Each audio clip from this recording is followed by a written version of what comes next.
Assalamualaikum warahmatullahi wabarakatuh. My name is Alia Yasmin Jalil from class AM1105I. So firstly, for the preface, the Ministry of Finance or MOF is the senior government position. The MOF is one of the ministries for government in Malaysia. It is responsible to handle the government of Malaysia's expenditure as well as revenue collection. The MOF tasks also included in preparing the federal budget of Malaysia. Meanwhile, in terms of economic performance and challenges of 2021, although the COVID-19 pandemic affected almost the whole world's population, the gross domestic product or GDP of Malaysia successfully expanded by 3.0% in the first 9 months of 2021, in which to be compared to a contraction as much as 6.4% in the first 9 months of 2020. These achievements signifying the improvement of Malaysia's social and economic sector. For instance, the National COVID-19 Immunization Program (PICK) managed to advance its momentum. Thus, most states get to change its phase to phase 4 of the National Recovery Plan. Moreover, as we are going to approach 2021 in less than a month, a number of key economic indicators shows a solid recovery momentum in terms of exports, manufacturing, sales, and also in the market of labor. Next, for budget goals, the 2021 budget is a financial strategy that wanted to improve the economic sector of Malaysia and also as a guideline to help Malaysians in solving current issues like to help and assist Malaysians that have been affected due to the COVID-19 as well as frontliners. Budget 2021 was critical to ensure that future budget initiatives focus more on long-term productivity enhancing programs and so on. So, in short, Budget 2021 was made to build financial elasticity to protect the citizens' welfare and also to support the healthcare in order to fasten the nation's recovery. Moving to the objectives, themes, and allocation based on Budget 2021, the Government of Malaysia will continue to protect its people's lives while ensuring the country's economic activities are doing well by acting accordingly in order to alleviate the long-term economic aftermath due to COVID-19. However, where does the money for Budget 2021 come from and how is it allocated? So, according to MOF, 40.9% from the overall budget came from income tax. Budget 2021 also pays extra attention for healthcare services development and operation expenditures that even the government of Malaysia through MOF allocate RM31.9 billion for Ministry of Health as there are thousands of Malaysians adversely impacted by the COVID-19 outbreak. Assalamualaikum, my name is Noaina Shazana binti Azman. I will explain the first program from the Rakyat's Wellbeing Schools. The strategy of this program is improving child well-being in education. Education is a vital component of life that everyone should have access to. However, some students are still unable to pursue an education due to the lack of opportunities. So, the issue that I will highlight is families' lack of access to any type of transportation to get their children to school. This is because most parents are maybe too poor to purchase the vehicles and they must also be worried to let their children walk to school. So, the Wheels to School program will be proposed to tackle the issue. The objective of this program is to promote the well-being of children from B40 groups in the rural areas by providing public transportation to them of each Malaysian state. This program will provide special buses to drop off and pick up the children at the school so that they can attend school for free. This initiative will require collaboration with Malaysian public transportation agencies to create special buses for this target group. This program also guarantees that transportation authorities allocate buses to various routes and those buses have bus stops that are conveniently accessible to students in rural areas so they do not have to walk a long distance to catch the bus. Additionally, this program is aware of COVID-19 safety by implementing National Security Council (MKN) regulations and Act 342, which include checking body temperature, wearing face masks, using hand sanitizers, and physically distancing seats. All the health and safety kits such as thermometer, face mask, and sanitizer will be provided since the target group must not afford to buy those things. The advantages of Wheels to School program is can help families and children cut the expense on the transportation, specifically for children from low-income families who are more likely to depend on the supplied transportation to get to school. This is because as people with the low economic status, it may be difficult to provide basic necessities such as transportation. Secondly, providing free and reliable transportation will enhance school attendance and increase students' academic achievement, which is essential to guarantee their future success. Lastly, the budget estimated to establish the Wheels to School program is funding 600 million ringgit Malaysia, which includes finance the purchase of buses, funding collaboration agencies, finance related public transportation infrastructures, which is bus stops, payment to all buses drivers, which they will compensate with a monthly salary of AM1200, and also the finance for health and safety kits. Thus, the Wheels to School must be considered as the best program to implement because it will support children's well-being as well as to enable children's access to school by free transportation. Now, I will briefly explain the next program from the Rakyat's Wellbeing Schools. The strategy of this program is taking financial pressure of parents. The majority of parents in Malaysia desire to provide their children with a proper education, but the high cost of children education causes pressure for some parents, especially for those who have to support twins or numerous children who are still studying. The program proposed is the low-cost education for twins and siblings at all Malaysian elementary school and secondary school as well as higher education, either private or public, and it is targeted at households in the B40 and M40 categories. The objective of this program is to relieve parents from financial pressure when it comes to pay for their children's education. The first activity in this program is a fee discount for twins and siblings who are biological or adopted or who come from a blended family, nuclear family, or single parents family and attend the same institution. The discount rate for siblings studying full-time at the same institution are 10% for twins or two siblings, and 20% for 3 siblings, and 25% for 4 siblings and above.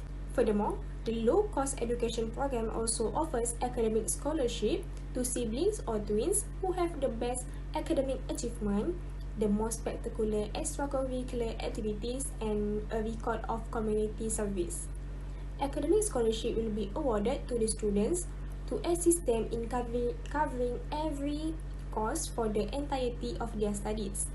In order to be qualified for this scholarship, they should achieve a perfect score, which is straight A's for students in elementary and high school, while a GPA of 4.0 for higher education students. The average students will also get a scholarship, which is called as the Average Student Scholarship. This scholarship evaluates the level of their test result and competition involvement. This scholarship will also consider a student's extracurricular interests such as athletic, art, and music. The students will get half financial aid from academic scholarship, meaning that only 50% of the educational cost will be covered. The average student's result must be at least 5A+, 5A, and 5A- for primary school students, and the minimum score for secondary school students are 3A+, 3A, and 3A-. Meanwhile, for the university students, they need to attain a GPA at least 2.5 and above. The advantages of this program is to ensure the students can afford and attend schools and universities using the financial aid provided, specifically for those from the M40 and B40 households. They will benefit greatly from this program since they will be able to obtain a quality education without having to pay significant sums of money. Furthermore, other methods of students' assistance such as scholarships will enable students to discover their educational goals, leading to more employment opportunities and financial success. Another advantage that can be emphasized is minimizing parents' pressure, which will lead to mental health problems such as depression because high education fees force them to spend a lot of money. So, this program may relieve some of the burden on parents, resulting in improving standard of living for their children and a decreased risk of mental illness. The budget estimated for the low-cost education program is 900 million ringgit, which comprises of allocation for discount fees given for all types of schools and universities and finance for scholarships provided for the students. Hence, the low-cost education program will be the most beneficial aid that students and parents would seek in order to assist students in completing their education in any institution. That's all from me. Thank you. Assalamualaikum warahmatullahi wabarakatuh and hi everyone. My name is Nur Alia Bitun Azizi from class 5I. Today I would like to present about the first goal of budget 2021, which is focus on rakyat well-being. The first point is to tackling homelessness issues. The pandemic that happened nowadays has exposed us to situation that we would have never expect to have happened. More people are losing jobs, suffering from loss of income, as well as mental health issue due to the stressful environment. Because of the pandemic too, more people could have become homeless. Homelessness may have seemed to be a complicated issue, yet more people will tragically suffer unless attempts and empathy are taken to solve it. So, the aim of the program that we want to propose is to tackling homelessness issues. In this program, we will provide funds to build a center for the street bums at each state. Basically, in Malaysia, there are many housing programs that the government and NGO do for the homeless, such as Anju Singgah, Kuala Lumpur Homelessness Transit Center, and many more. Basically, the housing program for the homeless is intended to provide shelter, treatment, and care. So, we would like to provide funds to propose a new housing program, which is called Bringing Families Home. With the cooperation of the Child Welfare System, Bringing Families Home is a government-funded initiative that offers permanent housing and other services to homeless and unstable families in Malaysia. Families who get in home assistance to prevent their child from being put in foster care, as well as family with foster children who receive reunification services are eligible for the program. So, the estimated budget for this program is 3.2 billion. We estimated 2.1 billion to start site search and building construction and 1.9 billion for utility payments, moving costs, housing vouchers, legal services and credit repair. Bringing family homes focuses on homeless families that are associated with the child protection system. By stabilizing their housing and addressing other support needs, the program strives to avert placement outside the home or boost the probability of reunion for families whose children are in foster care. Families that participate in the program will receive housing vouchers, case management, and assistance in finding homes.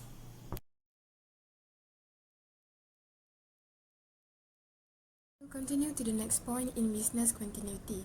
The strategy is provide the necessary equipment.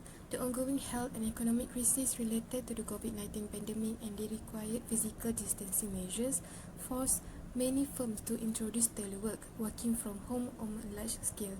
To maximize the gains for productivity and welfare inherent in the use of more widespread telework, Ministry should promote investment in the physical and managerial capacity of firms and workers to telework and address potential concerns for worker well-being. Providing tools to the underprivileged PTU is the name of the proposed initiative to offer the essential tools. This is for telework and resolving any employee issues, specifically supplying employees with the basic resources such as tabs or laptops. This should ensure that employees have the necessary software to complete work from home. This is due to the fact that most employees are unable to do their duties correctly due to the lack of a software. This program's target group is the B40 demographic, as the majority of them have children who will also need to use the software for online learning. Furthermore, because of the economic downturn, they are unable to purchase new electronics. Budget for this program is 300 million, 200 million for employees who need equipment such as tabs, 100 million for employees who require laptops. The budget is developed with an emphasis on people well-being as well as business continuity in mind, and the government is also dedicated to fine-tuning the suggested changes while balancing people requirements. Additionally, the benefit of this program is to ease the burden of people responsibilities. This distribution of aid reduces the pressure on workers who are unable to buy new gadgets. That is because their child is still in school. This made it difficult for society, especially the B40 group. Therefore, by equipping this individual with tools, they will be able to perform more efficiently. Pakatan Kebajikan Masyarakat stated that a disabled person is someone suffers from long-term physical, mental, intellectual or perceptual problems and who, due to the different obstacles, may be unable to completely and effectively participate in society. Nowadays, the most difficulty for the disabled in Malaysia today is finding work. Negative attitudes and prejudice as a result of a lack of awareness of the group's capacity are factors that prohibit disabled individuals in Malaysia from finding work. Ministry launched a program under the Equal Opportunity Plan (EOP) to increase the number of job options available to people with disabilities in order to encourage enterprise to provide employment opportunities to underserved populations such as the disabled. The ministry do a better job of publicizing current tax break for hiring person with disabilities. Corporation tax break could provide incentives for businesses to hire disabled workers. This will very probably result in more job opportunities for those with disabilities. This actively illustrates that employers will be allocated a 25% incentive to boost employment prospects for the disabled. Furthermore, incentives are distributed over a 5-month period. This program has a budget of 250 million and is expected to provide work opportunities for the disabled.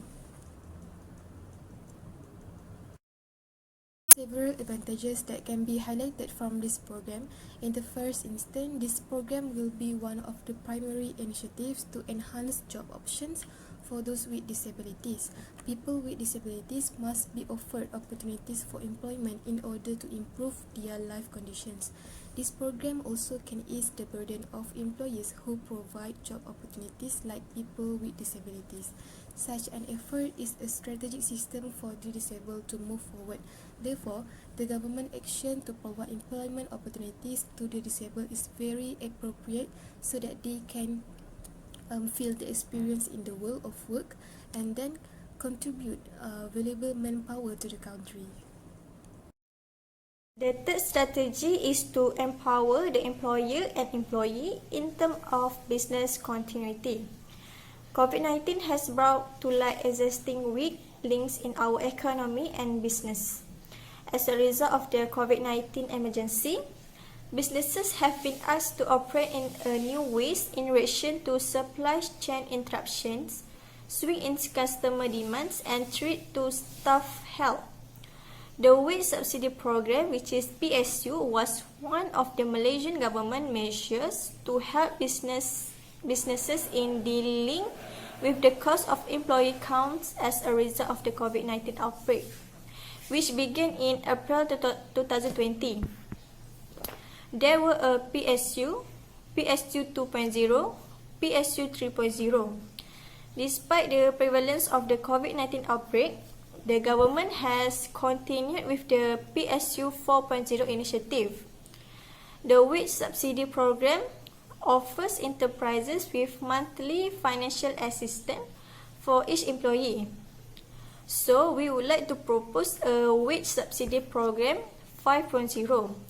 This program is the same goals as the wage subsidy program, but with a new improvement. The estimated budget for this program is 4.2 billion for employers and employees who are registered. Basically, the PSU 4.0 is a bit of limited to participate because of the condition that have been stated. So we want to improve in terms of condition, which is to allow more employees per employer to participate and meet the predetermined conditions. In terms of wages, each of an employee will receive assistance of 720 ringgit for 2 months.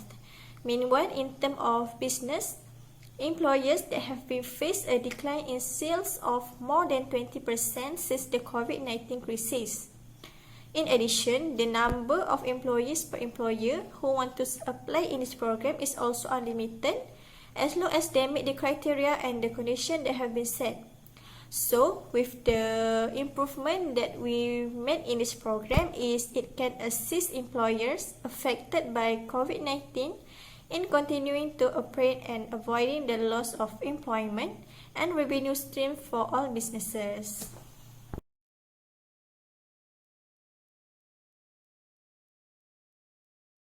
My name is Fatin Nur Amani binti Hasmi.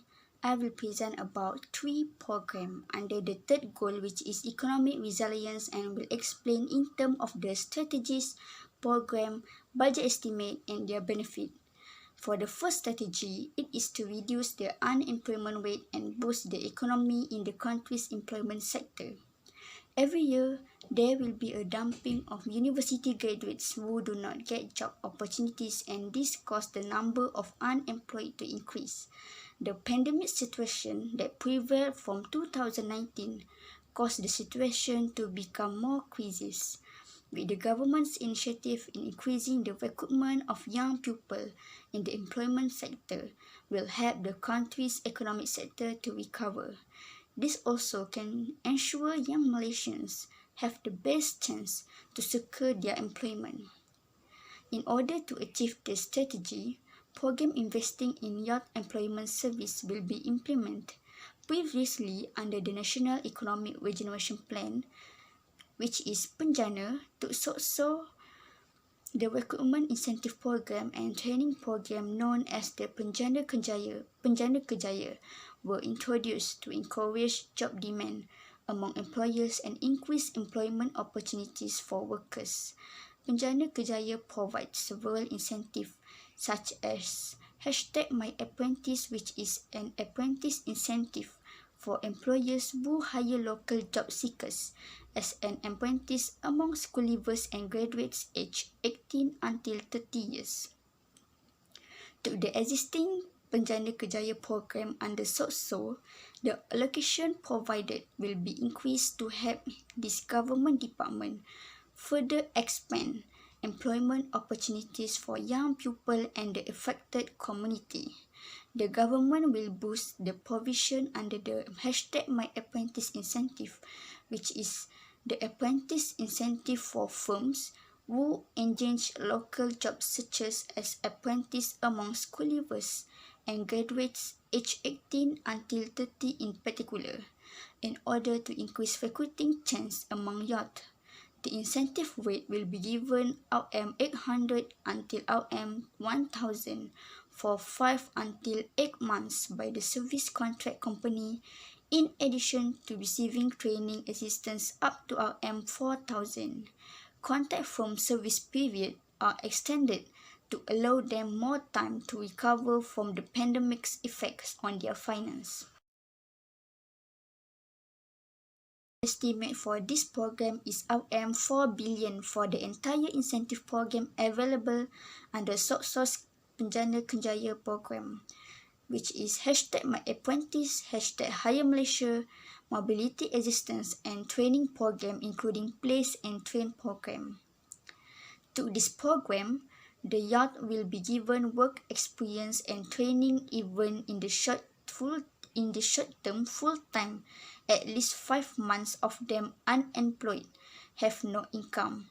They will be able to improve their finance, improve their knowledge and skills for marketability with job opportunities and training existent obtained. In terms of public service, the Congress of Unions of Employees in the Public and Civil Service (QPEX) President Adnan Mat said to New Straits Times News that public servants who are not needed to report to work during this time are nonetheless able to carry out their tasks with the use of equipment and technology from home. Despite the mobility limitations imposed by the government to combat the spread of the virus, he added that the efficiency and efficacy of the civil service had contributed to guaranteeing proper government delivery service. It shows the importance of the role of public service in helping to develop the country's economy. In order to achieve the strategy, program increasing training service will be implemented. So to further upgrade the existing public service, programs to help employees must be implemented. The government has already launched the My Step program, which was introduced by the Honorable Minister of Finance and provides short-term training and placement in the public sector, as well as government-linked companies and their partnership. However, after the situation where many people were affected during the COVID-19 pandemic until now, the government needs to increase the recruitment rate for service training, especially for workers who were severely affected during the pandemic. Provisions need to be increased according to the needs, as well as the existing financial situation. An estimate 60,000, which is 40,000 public sector and 18,000 for GLCs, job opportunities with a budget of AM812 million should be provided according to the current situation where unemployment is rising. Positions offered in the public sector should also be expanded where any public sector positions are offered to employees according to the available vacancies. The estimate for this program is AM812 million for all eligible in the My Step program. So from this program, there are many more opportunities available for employees to expand their way of working and training in the various fields on offer. Many people, regardless of age or youth, will receive experience in a better method of working as a result of this program before being officially hired by the firm. At least have experience which can help them when being interviewed for real employment. With this program, it can ensure the existing and new employees to improve their qualification and lead to economic growth. It can increase retention, saving a lot of company money that might otherwise be wasted during turnover. After all, which employer does not want employees who have a lot of skills and experience in service? By following this program, communication, teamwork skill, and other soft skills that benefit the entire company will be acquired by the employees. With a good training program given to all or new employees in the public and private sectors, it can improve the quality of their work as well as improve the performance of the company and the national economy.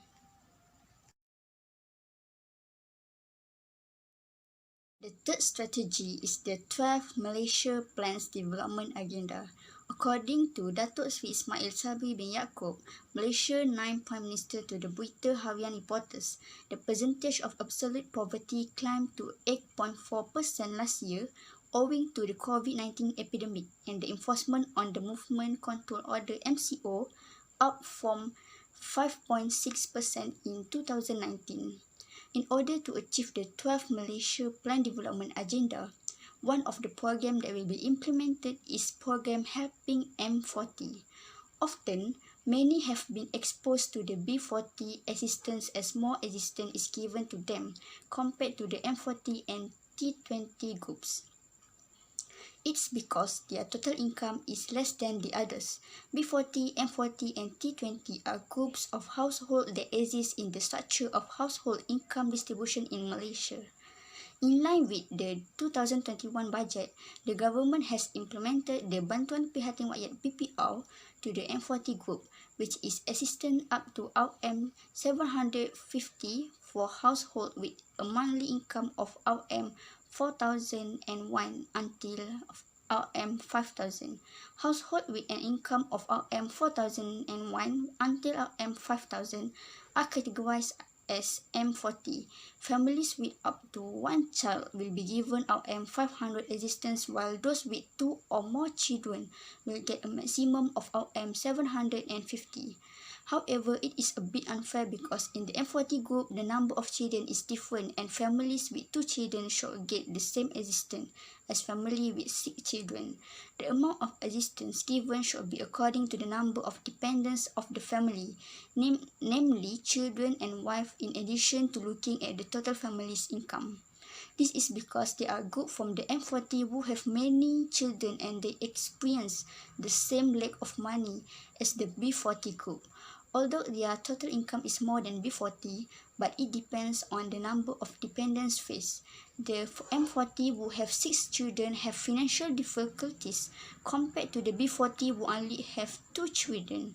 The maximum amount of assistance that can be given to the M40 group should be M1,000 according to the number of the dependents. So the government will clearly examine the background of the family in providing assistance in various aspects, not only income but also in terms of the number of dependents, debt with banks, and so on.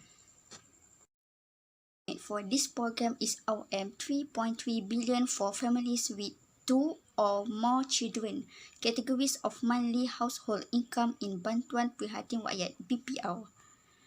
So, the advantage from this program, the M40 group will be treated more fairly according to the difficulties experienced based on salary and also the number of dependents faced. The total poverty rate will decrease as the M40 to B40 entry rate can be reduced. Since the early emergence of COVID-19, the rate of the number of M40s converting to B40 has been increasing. Therefore, with programs that provide more assistance and a good period of time to them, the finance of the M40 will be more stable and will not affect the country's economic poverty rate. That's all for me. Thank you.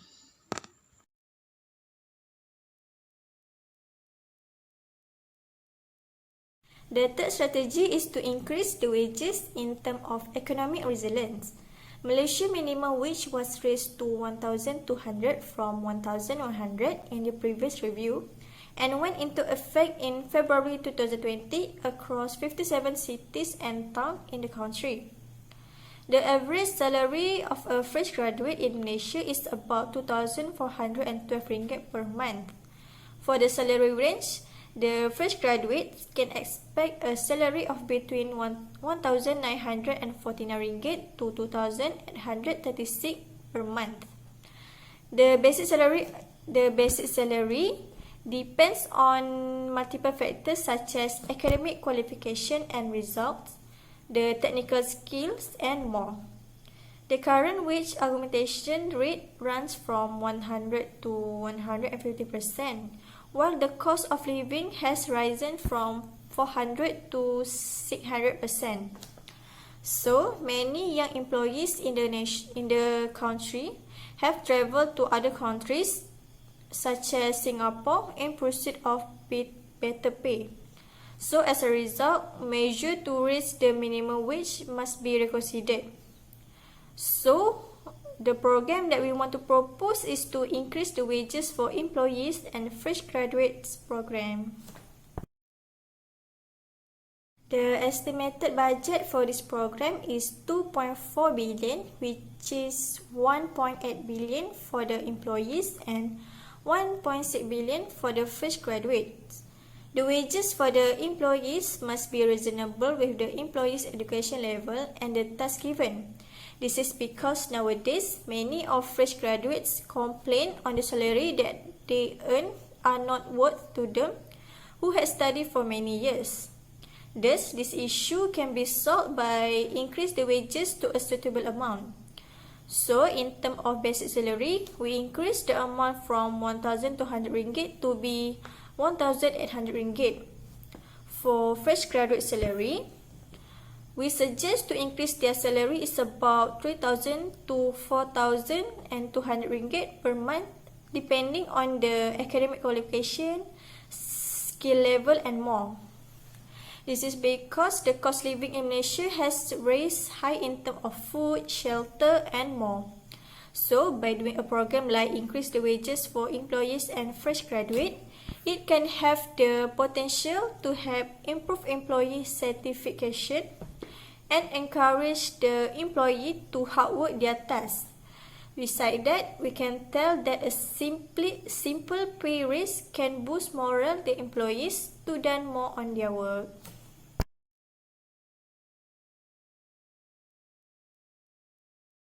So after we have done a calculation, the estimated budget that we use in order to run all of our programs are as much as RM 8,350 billion. In conclusion, budget 2022 with RM 332.1 billion are the new largest budget in Malaysia, replacing the previous budget. It is because during the first 6 months of 2021, Malaysia has undergone several lockdowns as the government got no choice but to put the country in lockdown state due to spikes in daily cases of COVID-19 in Malaysia. However, the lockdown has taken a toll in every Malaysian's life as they need to stay at home for a long time period while some lose their jobs. As a result, the 2022 need more budget to be allocated as Malaysia is on track of recovery. With that, thank you.